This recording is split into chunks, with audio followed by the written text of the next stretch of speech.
ഇതേണ്ടേ പറമ്പിലോട്ട് ഇറങ്ങേണ്ട താമസം കൊതുക് അറ്റാക്കിയും. അതുകൊണ്ടാണ് ഒഡോമസ് ഒക്കെ തേച്ചിട്ട് ഇറങ്ങുന്നത്. വലിയ മെച്ചമുണ്ടോ എന്ന് ചോദിച്ചാൽ 1 ഡസൻ ഉണ്ടായിരുന്നതൊക്കെ ഇപ്പോൾ ഒരെണ്ണമായിട്ട് കുറഞ്ഞിട്ടുണ്ട്.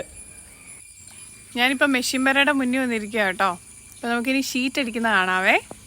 വേനക്ക് കുറച്ച് നാൾ വെട്ട് നിർത്തിയിട്ടേച്ച് പിന്നെ വെട്ടുമ്പം പാൽ ഒത്തിരി കുറവായിരിക്കും കേട്ടോ. പിന്നെ അത് വെട്ട് തെളിഞ്ഞ് വരണം. അപ്പം അങ്ങനെ ഒരു ദിവസത്തെ പാൽ ഉറയ്ക്കലാണിത്.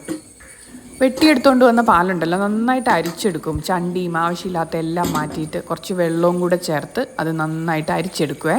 ഷീറ്റ് ഉറയ്ക്കാനായിട്ട് ഫോർമിക് ആസിഡാണ് യൂസ് ചെയ്യുന്നത്.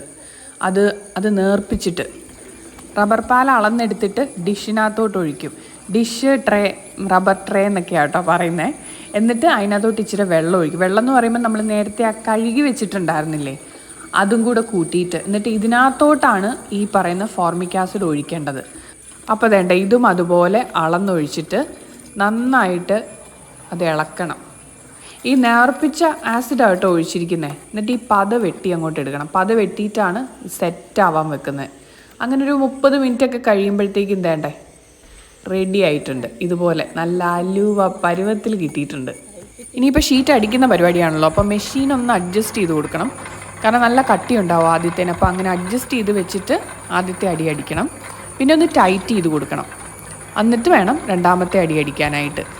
ഇതിപ്പോൾ ഉണ്ടല്ലോ ഈ മെഷീൻ മോട്ടറിലാണ് വർക്ക് ചെയ്യുന്നത്. പണ്ടൊക്കെ എന്ന് പറഞ്ഞു കഴിഞ്ഞാൽ ഒരു കൈ കൊണ്ട് വെച്ച് കൊടുക്കുന്നു, മറ്റേ കൈ കൊണ്ട് കറക്കുന്നു. അങ്ങനെ മൊത്തത്തിൽ ആകപ്പാടെ ഒരു പങ്കപ്പാടായിരുന്നു. അപ്പോൾ എന്നാന്ന് വെച്ച് കഴിഞ്ഞാൽ പണ്ടൊക്കെ 3ഉം 4ഉം ടാപ്പേഴ്സൊക്കെ ഉള്ളപ്പോൾ അവരവരുടെ ഷീറ്റ് അടിച്ച് മാറിയിട്ട് മറ്റവരെ അവർ ഹെൽപ്പ് ചെയ്യും. അയാൾ വെക്കുമ്പം മറ്റേ ആൾ കൈ കൊണ്ട് കറക്കി കൊടുക്കും. ഞാനൊക്കെ പണ്ട് കൊച്ചിലെ ഇവിടെ വന്ന് നിന്നിട്ട് എനിക്ക് കറക്കണം എന്നൊക്കെ പറഞ്ഞ് ഭയങ്കര ബഹളം വെച്ചിട്ടുണ്ട്. ഭയങ്കര കട്ടിയായത്. ഇപ്പോൾ മോട്ടറിലായതുകൊണ്ട് എളുപ്പത്തിൽ പോവും. അല്ലെങ്കിൽ ഇത് കറക്കുക എന്ന് പറയുന്നത് ഒരു ചങ്ക് പറയുന്ന പണിയാണ് കേട്ടോ. ഇതിപ്പോൾ രണ്ടാമത്തെ മെഷീനിലോട്ടാണ് വെച്ചിരിക്കുന്നത്. ഇതിന് വേറൊരു അച്ചാണ്.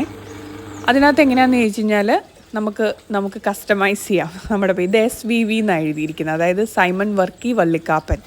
എൻ്റെ അപ്പൻ്റെ പേരാണ് അതിനകത്ത് വെച്ചിരിക്കുന്നത്. അപ്പം നമുക്ക് നമ്മുടെ ഷീറ്റ് 4 ഷീറ്റ് ആക്കി എടുക്കാം. ഇതിപ്പോൾ ഉണ്ട്. ഇത് ശരിക്കും ഉണങ്ങി പോപ്പരയിലിട്ട് ഉണങ്ങി കഴിയുമ്പോഴാണ് അതിൻ്റെ അച്ച് തെളിഞ്ഞ് വരുന്നത്.